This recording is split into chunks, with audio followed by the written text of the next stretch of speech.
All right, so we're continuing looking at abnormal red cells in lecture 7. And so as you guys are studying these abnormal red cells, a really good, if you want to look at your CAR atlas, they have some images in there too that might have some better pictures for you as you're learning the morphologies of each of these cells. All right, so the famous target cells, often some people describe it looks like a bullseye. Another term for it is codocytes. And remember when I say bullseye, it really does look like a bullseye for any of you archery fans out there. If you were trying to hit the target, then it is a target cell. It's a good way to remember it.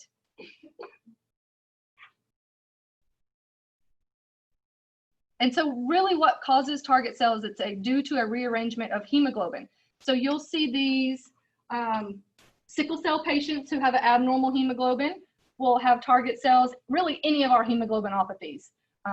Sickle cell is the most common one where you have an abnormal hemoglobin S, but there's also hemoglobin SC, there's hemoglobin SE disease, and so really any of those hemoglobinopathies will have target cells.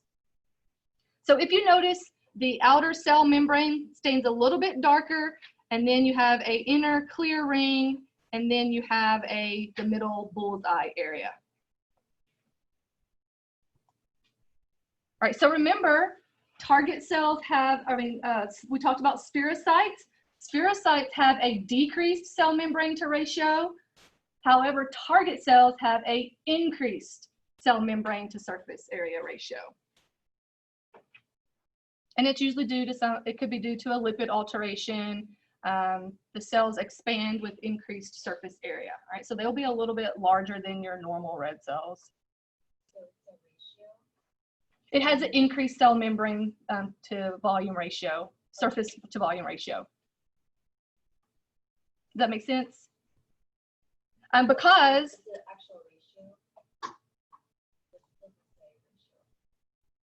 yes, yeah, cell membrane to surface ratio. When we start talking about the osmotic fragility test, that will come into play. It's just because it's larger in size, but it has this clearing on the inside, so it has less hemoglobin content. So its surface is increased, but the volume is, surface area is decreased, but the volume is increased. Does that make sense? So it has an increased surface to volume ratio.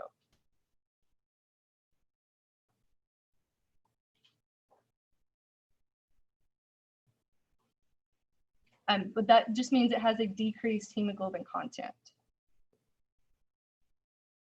And again, you'll see this in thalassemias, sickle cell anemia, any of our hemoglobinopathies.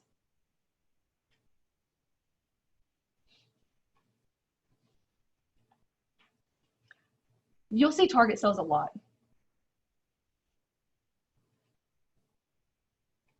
Liver disease is another one. And then again, our hemoglobinopathies. So anytime there's an abnormal production of hemoglobin, that's what hemoglobinopathy is. So sickle cell is a hemoglobinopathy, thalassemia is a hemoglobinopathy.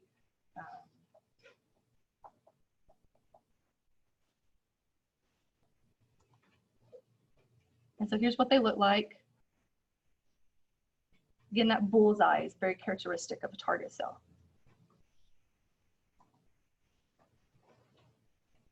All right, so then we have what we call stomatocytes, sometimes described as a cup shape, but what it really looks like is a coin slit in the middle of that red cell, kind of like a irregular square shaped central pallor of that red cell. Some people just say it looks like a mouth shape, if that helps you remember stomatocyte. So you will see stomatocytes if there's any type of electrolyte imbalance. Alcoholism will cause stomatocytes, and if there's any type of lipid alteration. And when we say lipid alteration, we're talking about the lipid of the cell membrane, which we haven't talked about that yet, but in an upcoming lecture, we're going to talk about the cell membrane, what it's composed of.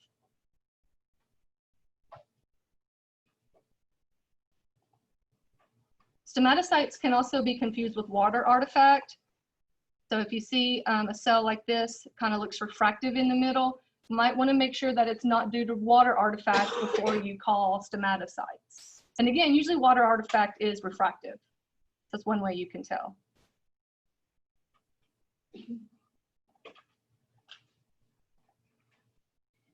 Okay, so that concludes the shapes of our red cells.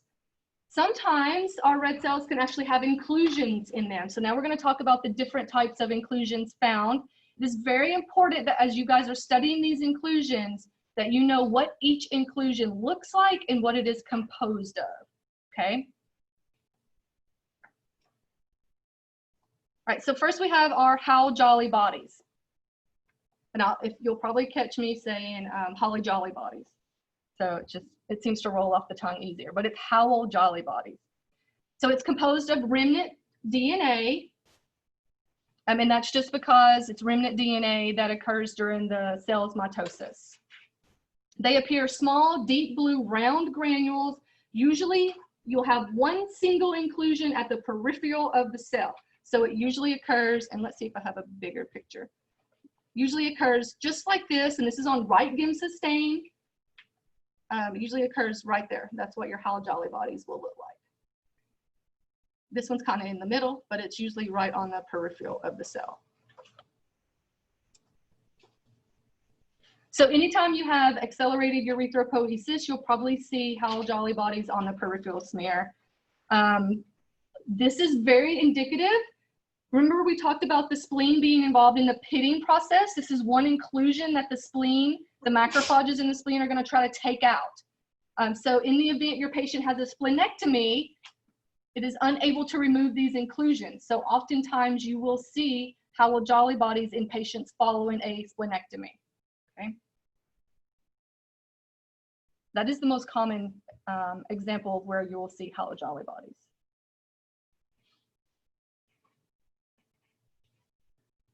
All right, so remember Howell-Jolly bodies form when there's an increased amount of erythropoiesis or abnormal erythropoiesis. Remember we said that B12 and folic acid are needed for DNA synthesis. So if you are lacking DNA synthesis, you're going to have abnormal erythropoiesis. So we will see Howell-Jolly bodies in our B12 and folate deficiencies, our megaloblastic anemias.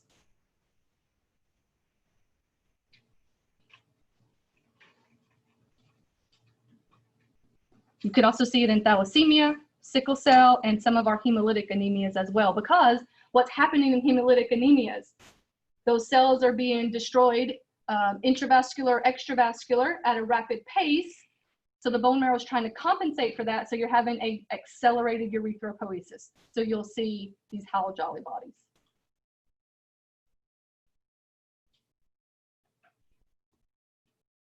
All right, then we have basophilic stippling. These are aggregates or clumped ribosomes containing RNA. It's denatured RNA. You will see these when there's any type of abnormal hemoglobin synthesis, such as lead poisoning. You will have what we call coarse granules, where the granules will be larger in size. You could also have impaired hemoglobin synthesis in thalassemia, where you have a defect in your globin chains. That will cause fine granules, which are smaller in size. And if you notice in basophilic stippling, here is a very good example of coarse basophilic stippling. See how they're very prominent inclusions throughout that cell membrane, or throughout the whole cell, right? That's basophilic stippling. And this is right Giemsa stain still.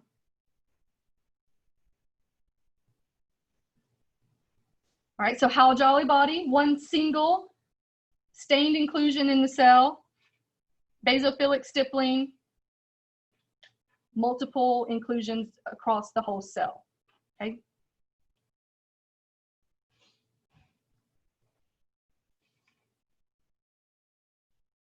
All right, so remember in lecture 6, we mentioned one of our stains being the Prussian blue stain for iron.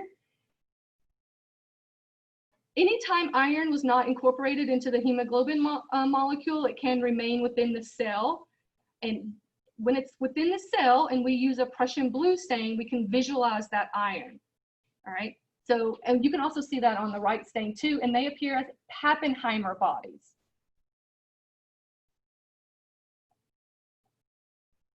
So think of Pappenheimer bodies as containing iron, residual iron that was not incorporated into the hemoglobin.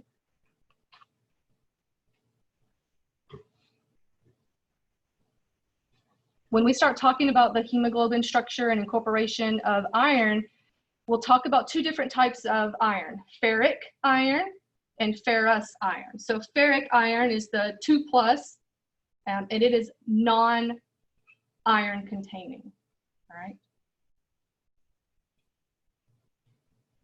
So usually what Pappenheimer bodies, it's the ferric iron. Versus ferrous, ferrous refers to containing iron, okay?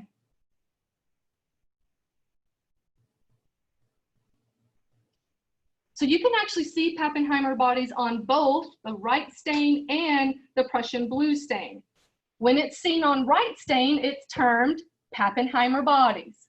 When it's seen with the Prussian blue stain, it's termed siderocyte. Okay, so it's kind of like polychromatic erythrocyte versus reticulocyte.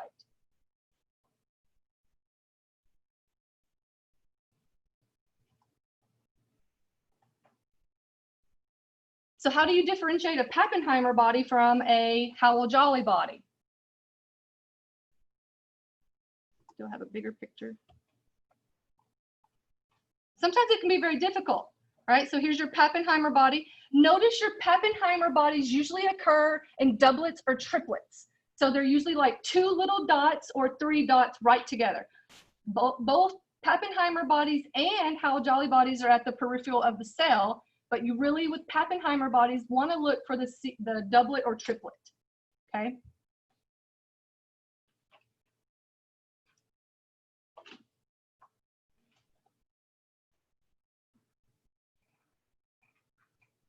So when would you see these? We have an anemia that we're going to talk about. It's called sideroblastic anemia.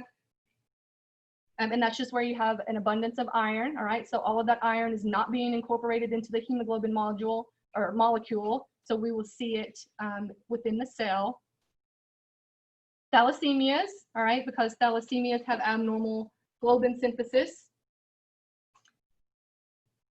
You might also see it in lead poisoning, all right? So lead poisoning interferes with the formation of globin, so the iron is unable to be incorporated, and then splenectomies as well.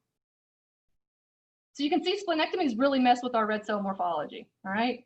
You'll see some weird things after a patient has a splenectomy.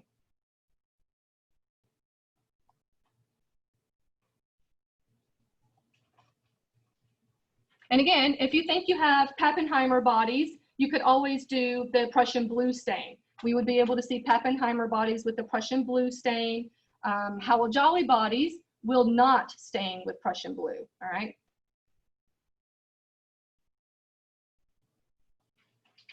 When we start talking about some of our sideroblastic anemias, we'll talk about some terminology. When you use the Prussian blue stain, you might have ringed sideroblast, and that just means if you have a nucleated red cell precursor, the iron can collect around the nucleus. It kind of forms a ring around the nucleus, so hence the word ringed sideroblast. Versus a sideroblast just means that you have iron like within the cell cytoplasm. And then you might have a siderocyte, means you have a mature red cell that has remnant iron in it. That's with Prussian blue, right? So anytime you have sidero language, that's the Prussian blue stain.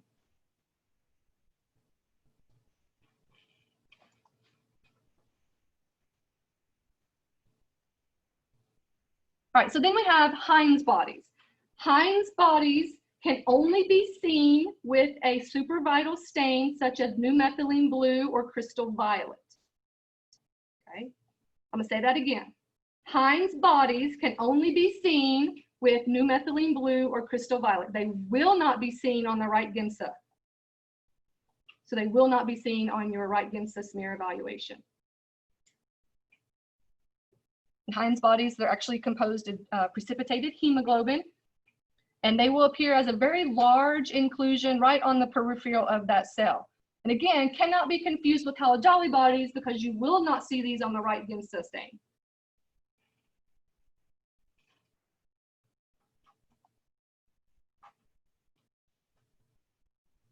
So when would you see these? We have a, Heinz bodies are very classic hallmark associated with one of our enzyme deficiencies. It's G6PD deficiency. So as we start talking about the glycolytic pathways for red cells to get their energy, if there is a enzyme blockage in that pathway, G6PD is one of those, then the cell will not be protected from oxidation, right? Especially if it won't be able to metabolize drugs. So if exposed to a drug, then the red cell can't protect the iron from oxidation, right? And then it interferes, you'll have all of this abnormal hemoglobin synthesis, and you'll have Heinz bodies, all right? So associate Heinz bodies with G6PD deficiency. And we have an upcoming lecture that is going to talk about those glycolytic pathways, okay? Would you see anything else on the right stain that would indicate that you have to? Sometimes when you're looking at the right stain and the red cell morphology kind of looks like it has a kind of like a little, I don't have a picture. I wish I had a picture I would show you. It kind of looks like, not necessarily like a schistocyte, like a helmet cell, the outer edge of the membrane where that inclusion would be on the new methylene blue stain, it kind of looks different. And so that's something, but that's not every time. So it's not classic. So what happens is if the patient goes into some type of state of anemia after being exposed to a drug, such as a anti-malaria drug, is very common to cause this, then the attending physician might suspect some type of disorder where that patient's not metabolizing that drug, and he will have to do a new methylene blue stain to look for Heinz bodies. That's a lot of information on that. That's kind of like jumping way ahead, but that's when you'll see Heinz bodies. All right, so then we have Cabot rings. These can be in ring formation or they can be in figure 8. And they actually are thought to be remnants of spindle fibers during the process of mitosis. You will see these in severe anemias, pernicious anemia, and anytime there is ineffective erythropoiesis. So if you look in this picture here, I apologize, it's not very big. So here's a figure 8 formation of Cabot ring. And then here is a ring formation of that Cabot ring. What else is going on in that cell? Basophilic stippling. So you have a Cabot ring with basophilic stippling in that one cell.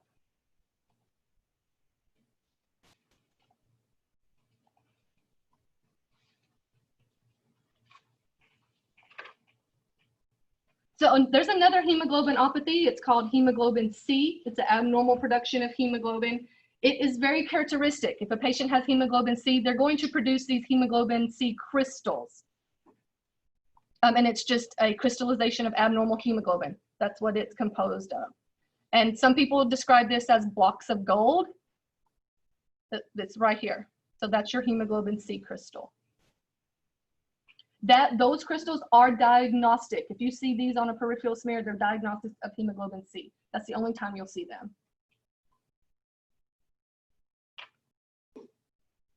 And that's on right stain. You'll see those on right stain. So no special stain needed for those.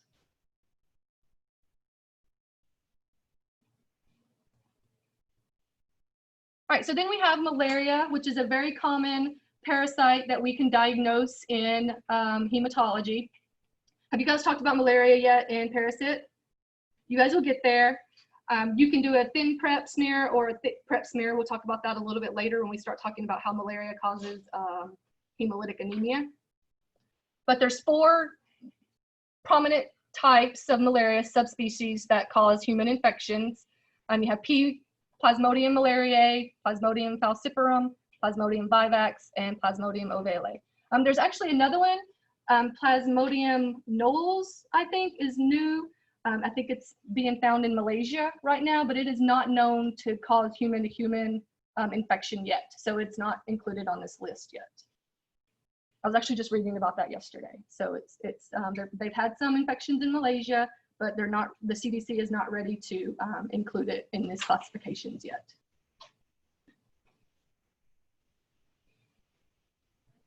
There's different types of stages that we might see on the right gim sustain. The most common one is going to be the ring form. All 4 of these can do the ring form.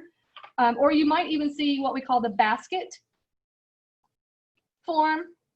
So here's your ring form, Plasmodium species. And then here's what we call the basket or band form, diagnostic of P. malariae. Again, notice these are intracellular. I believe it's Plasmodium falciparum that has a extracellular gametocyte that you can also see on the right stain as well. These are all trophozoites. Have you guys learned that language yet? Trophozoite, gametocyte? No? Okay, you'll get there, no worries. And that'll be in parasite. You guys will talk a lot about malaria and parasite too.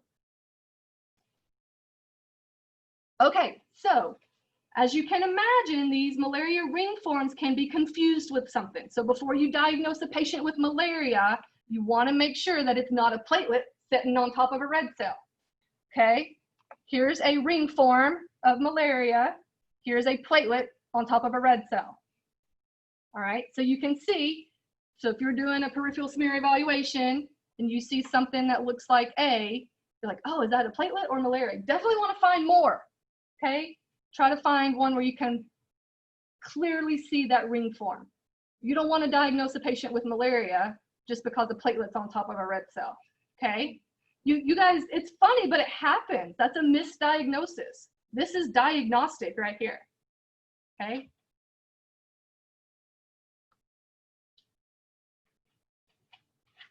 Your textbook, if you guys have the textbook, they have a lot of images that differentiate different types of gametocytes and trophozoites that might be seen on the right stain.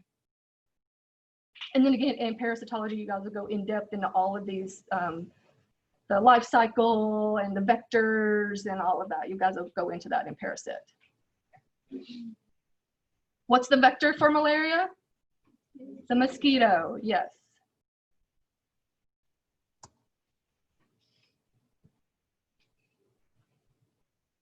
Okay, so don't be surprised on quizzes if you have a picture of a ring form, intracellular, all right, so be able to say that's malaria. You don't have to know about the species. You don't have to say, oh, it's Plasmodium falciparum or vivax. Just have to say it's malaria, okay, for this course. All right, so then we have our famous nucleated red cell. It does have an inclusion, still has the nucleus, right? What's composed in that nucleus?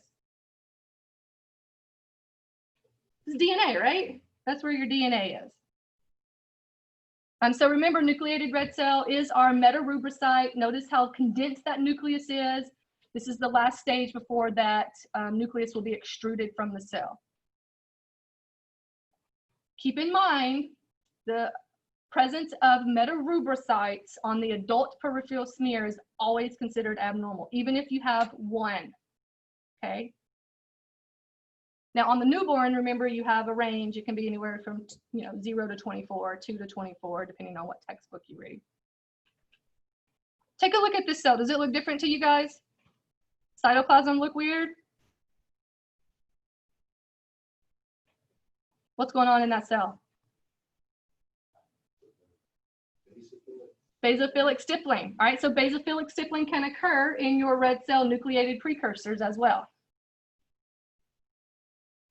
And when you guys look at your slides in lab, you'll probably see some of those.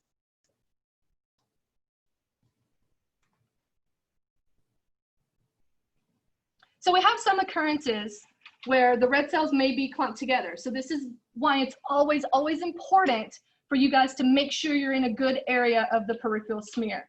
Right, so there are some occurrences where the cells will clump together. Now, some of you guys, if you have gone way into the thick area of your peripheral smear, you might have seen like them clumping together, whether it be agglutination or Rouleaux. And I've told you, you see how those cells are Rouleauing or sticking together.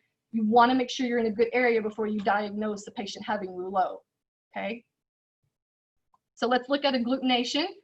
Oftentimes described as a cluster of red cells, kind of looks like a cluster of grapes if you want. And what causes that, usually some type of antibody is attaching to those red cells. And if you guys have talked about the structure of the antibody yet, it has 2 binding sites. So one of the binding sites, or the IgG molecule does, will bind to one red cell, the other is going to bind to the other red cell, and it's going to cause all the cells to clump together. Right? That causes agglutination. Right? So it could be due to an antibody, whether it be IgG or IgM. Have you guys talked about those yet in immunology? A little bit? Okay.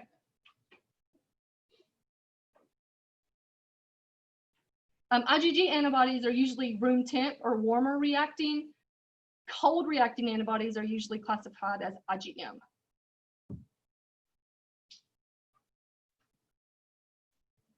So one thing that's going to happen with these agglutinations, all these red cells are clumped together.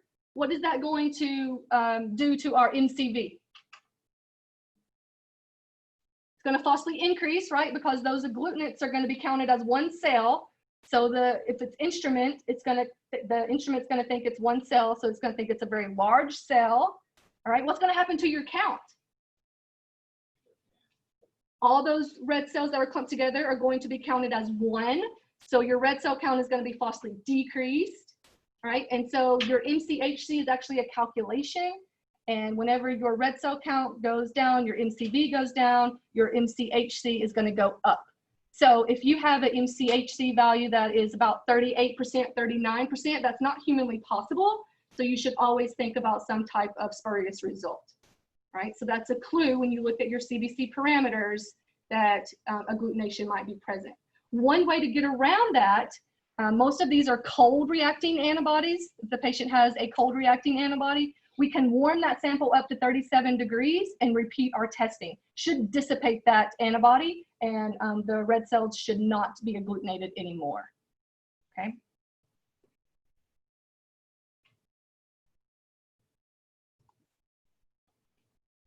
And then I wanted to show you guys what agglutination looks like. So see how their red cells are all clumped together?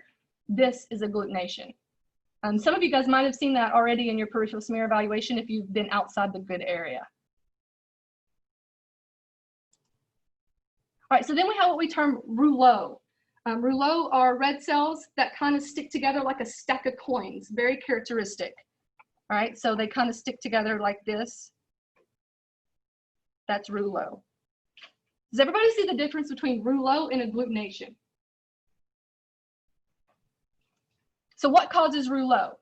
Rouleau is due when you have elevated antibodies or immunoglobulins that causes an interruption in the zeta potential of the cells. I don't know if you guys have ever heard of zeta potential or not, but these cells have a natural repellent. They tend to want to be away from each other. So anytime there is an interruption in that zeta potential, imbalance of the cations, those cells will start clumping together.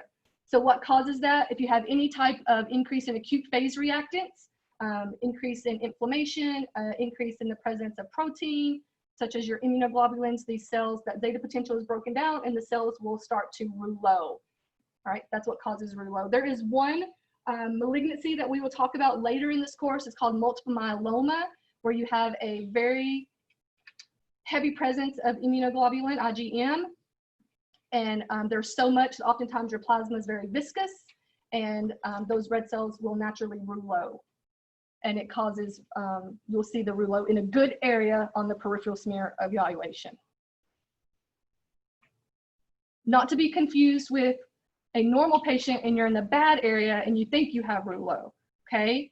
So that's why it's very important that you're always in the good area. And again, this is what rouleau will look like. So what condition would you expect if you had an increase in immunoglobulin IgM and the presence of rouleau on the peripheral smear? Multiple myeloma. Do you know what specific cell is associated with multiple myeloma? Plasma cells, right? Our plasma cells are the ones that produce antibodies. So you're going to have not in peripheral circulation. This will be in the bone marrow. You're going to have those antibodies. Those plasma cells are the ones producing those antibodies, those immunoglobulins. So multiple myeloma is a plasma cell, it's a form of plasma cell leukemia, if you want to think about it like that.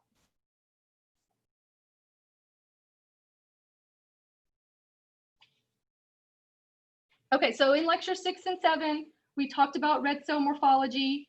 We talked about the importance of being in a good area, especially for agglutination and Rouleaux.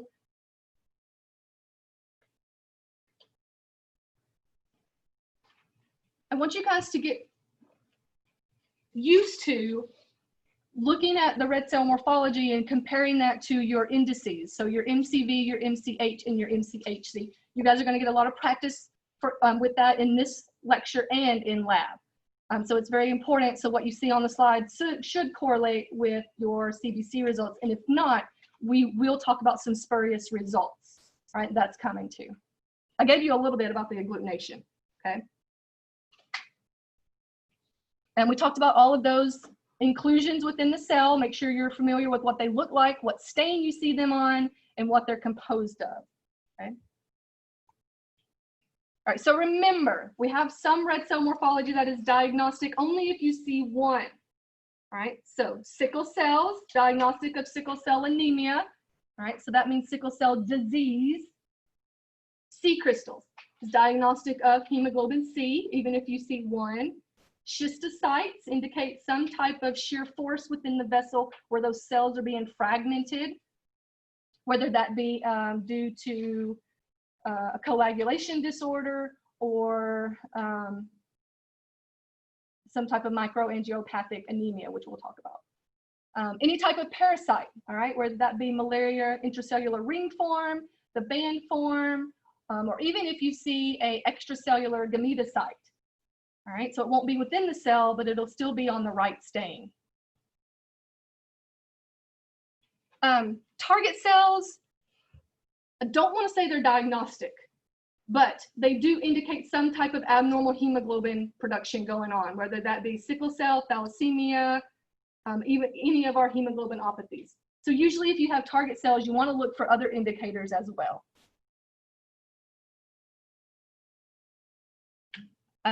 Teardrop cells, again, not necessarily diagnostic, but they might indicate another disorder such as myelofibrosis. And again, you would have a lot of other stuff going on in the peripheral smear too that would clue you in on a myelofibrosis. And then spherocytes, definitely. Spherocytes indicate either an antibody is attaching to those red cells, causing autoimmune hemolytic anemia, or you have hereditary spherocytosis.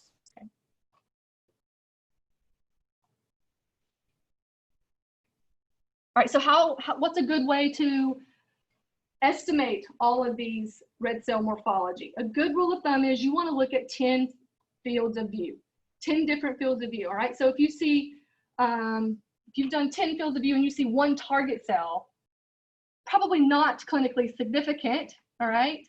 If you see 10 fields of view and you have one sickle cell, you definitely want to do some more fields of view and try to find more sickle cells, maybe make another smear, right, before you diagnose that patient with sickle cell or malaria, okay?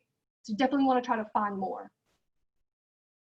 And inclusions, always keep that in the back of your mind as you're doing red cell morphology evaluation. And then again, correlate your findings with your CBC results, okay? And we're going to dive into those CBC results coming up, our MCV, our MCH, our MCHC.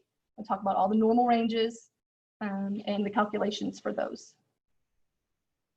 Because they are calculated, so if one value is off, such as your hemoglobin, then it's going to mess up your MCH and your MCHC as well. All right, so you have to know how those values are derived when you start thinking about troubleshooting and spurious results. All right, so we talked a lot about red cells today, red cell morphology. Don't forget about your white cells, right? Specifically your precursors. And remember, our red cell precursors don't have any granules, and our blast form of our white cells don't have any granules either, okay? Remember, it's the primary granules that we will first start to see in the promyelocyte. We'll start to see the secondary granules in the myelocyte. And then you have your metamyelocyte, your banded, and then the segmented neutrophil, okay? Don't forget about your maturation sequence. The exams in this course are not really comprehensive, but you will revisit these cell characteristics over and over again, okay? All right, any questions on any of the cell inclusions?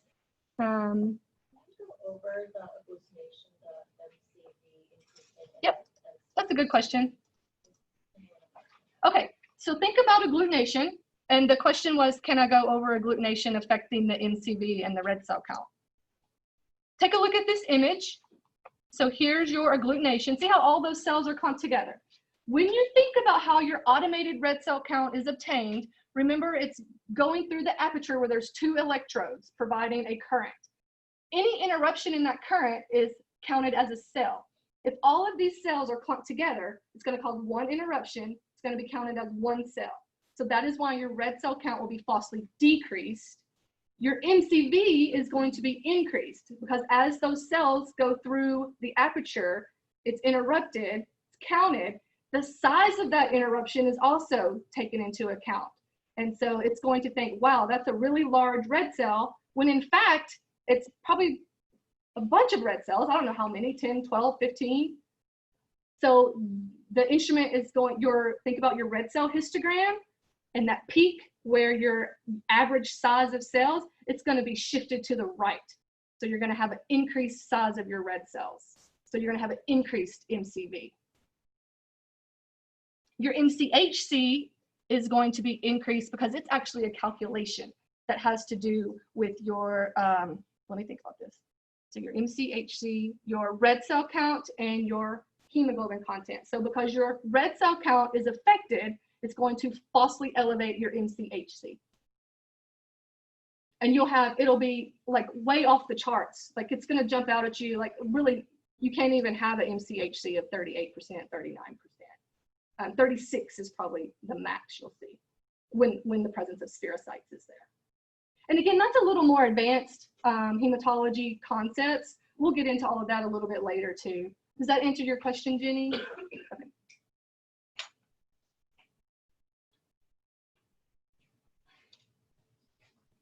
One thing about being a laboratory scientist is you'll have a lot of troubleshooting, a lot of problem solving. And so in hematology, I always want to identify spurious results, things that can cause, like we're going to talk about, what if your sample is lipemic? It can interfere with your hemoglobin reading. What if your sample is hemolyzed? It will also affect your hemoglobin reading. And so because your hemoglobin is obtained through spectrophotometry. So anything that affects the turbidity of the sample will affect your hemoglobin reading.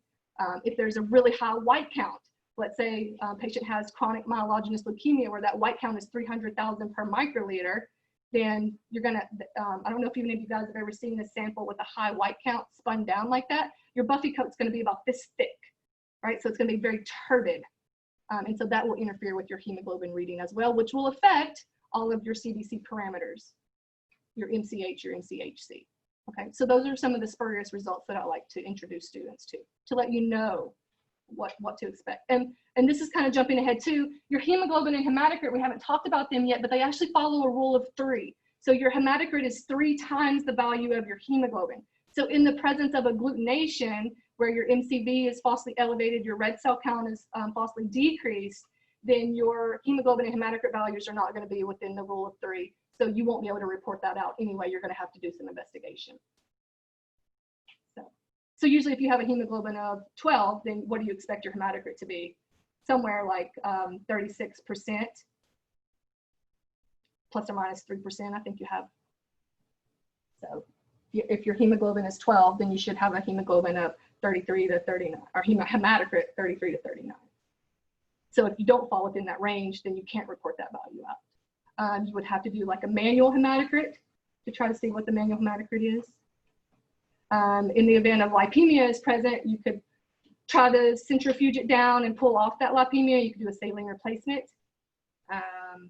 If you have an ultracentrifugation, you could try to ultracentrifuge that lipemia out. Not all labs have access to that though.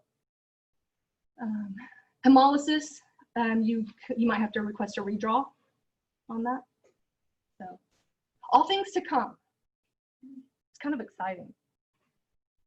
And anemias are actually one of my very favorite hematology things. So when we start talking about anemias, I get real excited. All right, any other questions? That was a good one. For the hemoglobin C crystals, does it mean just the red blood cell looks like a... Yep. So hemoglobin C crystals, they kind of fold on themselves, and that hemoglobin C, remember hemoglobin S is due to abnormal amino acid rearrangement. Hemoglobin C, same principle. It's a different amino acid being substituted, and it will cause the cells to take on that bar of gold shape.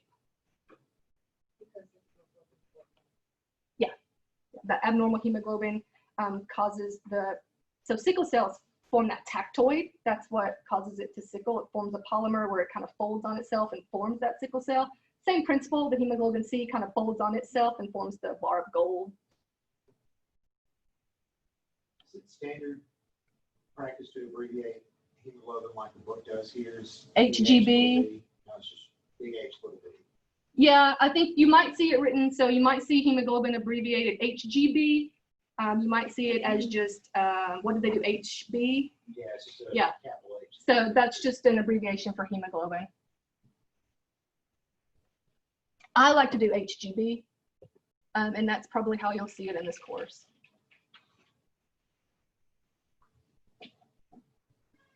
Any other questions? All right, so remember the CBC is a very valuable lab result, okay? And part of that CBC is evaluating your red cell morphology. You never want to leave that out. So I have some students that when they're doing their peripheral smear, they just want to do that 100 differential and get it over with. But you have to evaluate your red cells. That's going to be the first thing you do, right? When you're on 10X, you're going to find a good area. When you go down to 100, you're going to look at red cell morphology, and you should do about 10 fields to get a true representation of what's going on inside that patient. Okay. And that's where the reason we do 10 fields is you're going to see, even if maybe malaria can only be in very few cells, and so you want to make sure that you don't miss that. Okay.